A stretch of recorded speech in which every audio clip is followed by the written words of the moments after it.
తప్పిపోలేదు. దేవుని స్తోత్రం. ఒక నాకు తెలియకుండా ఏదైనా తప్పిదం చేస్తుంటే, ఏదైనా మీద నేను దొంగిలిస్తే, లేదా ఏదైనా అక్రమంగా తీసుకుంటే, ఏదైనా అన్యాయంగా చేస్తుంటే అది నాకు చెప్పండి. ఆ దేవుని సాక్షి ఎదుటిగా మరల దాన్ని మీకు నేను ఇచ్చేస్తాను. హల్లెలూయా. మార్పు చెందిన జక్కయ్య అంటున్నాడు, అయ్యా నేను మరలా 4 వాళ్ళకి చెల్లించేస్తాను. హల్లెలూయా. జక్కయ్య ఏం చేశాడు? వడ్డీ వ్యాపారస్తుడు. హల్లెలూయా కదండి. చెట్టు ఎక్కాడు యేసుప్రభుని చూడడానికి. పొట్టువాడైనా దేవుని చూడలేక చెట్టు ఎక్కాడు. హల్లెలూయా. యేసుప్రభు చెట్టుకు వచ్చి జక్కయ్య త్వరగా దిగి రమ్మన్నాడు. జారుకొచ్చి నేడు నీట బస చేయవలసింది అన్నాడు. ఇంటికి వెళ్ళాడు. హల్లెలూయా. యేసుప్రభు మాట్లాడుతున్న జక్కయ్య హృదయం అంతా కూడా ఏమైపోయిందంట? కరిగిపోయింది. అప్పుడు అంటాడు, అయ్యా నేను ఎవరి దగ్గర అన్యాయం పుచ్చుకున్నానో వారికి తిరిగి మళ్ళీ 4 గంటలు చెల్లించేస్తాను. హల్లెలూయా. హల్లెలూయా. హల్లెలూయా.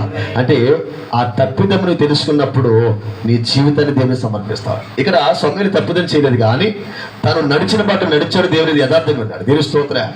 అందుకనే బాలుడు నడుస్తున్నారు నడిచాడు కనుకనే సమూయేలు వృద్ధాప్యం ఉన్నప్పుడు కూడా తప్పిపోలేదండి దీన్ని. దేవుని స్తోత్రం. అందుకే యెహోవా ఏం చేసినట్టు? పిల్లలని మీ పెద్దలు తన యందు భయభక్తులు గలవారిని యెహోవా ఆశీర్వదించును.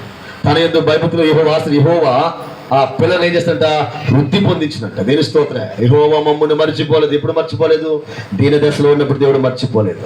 ఒంటరిగా ఉన్నప్పుడు దేవుడు మర్చిపోయి జ్ఞాపకం చేసుకుని సాటి సహాయం ఇచ్చి మంచి బిడ్డను దేవుడు ఇచ్చాడు. హల్లెలూయా. ఇప్పుడు బిడ్డను ఎలా పెంచాలి? బాలుడు నడవలసిన త్రోవను వానికి నేర్పమన్నాడు. అబ్రహాం దేవుడు జ్ఞాపకం చేసుకున్నాడు. అబ్రహాం దేవుడు బిడ్డలు ఇచ్చాడు. అబ్రహాం ఏం చేసినట్టు? బిడ్డల్ని నీతి న్యాయములను అనుసరించే రీతిలో అబ్రహాము పెంచాడు. హల్లెలూయా. అంతేకాదు దేవునికి చేసిన ప్రతి మేళను నువ్వు మర్చిపోయిన హృదయం దాచిన ప్రతి ఒక్క మాటను నీ కుమారులకు నీ కుమార్తెలకు ఏం చేయమన్నాడు? నేర్పించమన్నాడు. హల్లెలూయా. హల్లెలూయా.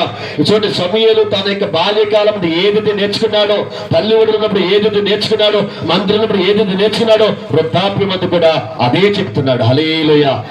నేను ఎవరైతే అన్యాయం కానీ ఏదైనా చేసి ఉంటే అది నాకు చెప్పండి దయచేసి, అది మరలా నేను మీకు ఇచ్చేస్తాను. అంటే వృద్ధుడైనప్పుడు దాని నుండి వాడేమోడు? తొలగిపోడు. హల్లెలూయా. అంటే ఈ బాధ్యత ఎక్కువగా తల్లిదండ్రులకు ఉండాలండి. తల్లిదండ్రుల మీద ఉంటేనే ఆ బిడ్డలు ఆశ్రయించబడతారు. అందుకే మన బిడ్డలకు ఏం చేయాలని? మనం ప్రతి విషయాన్ని మనం నేర్పాలి. యెహోవా మమ్మను మర్చిపోలేదు, యెహోవా మమ్మను ఆశ్రయించు. పిల్లలనేమి పెద్దలనేమి తన యందు భయభక్తి గలవారిని యెహోవా మిమ్మును వృద్ధి పొందించును. మీ పిల్లలు వృద్ధి పొంది అంటే వారు అభివృద్ధిలోకి వస్తారు, విస్తరించారు. నానాటికి అభివృద్ధి అంటే ఆ చెట్టు అభివృద్ధి చెందుతుంది. హల్లెలూయా.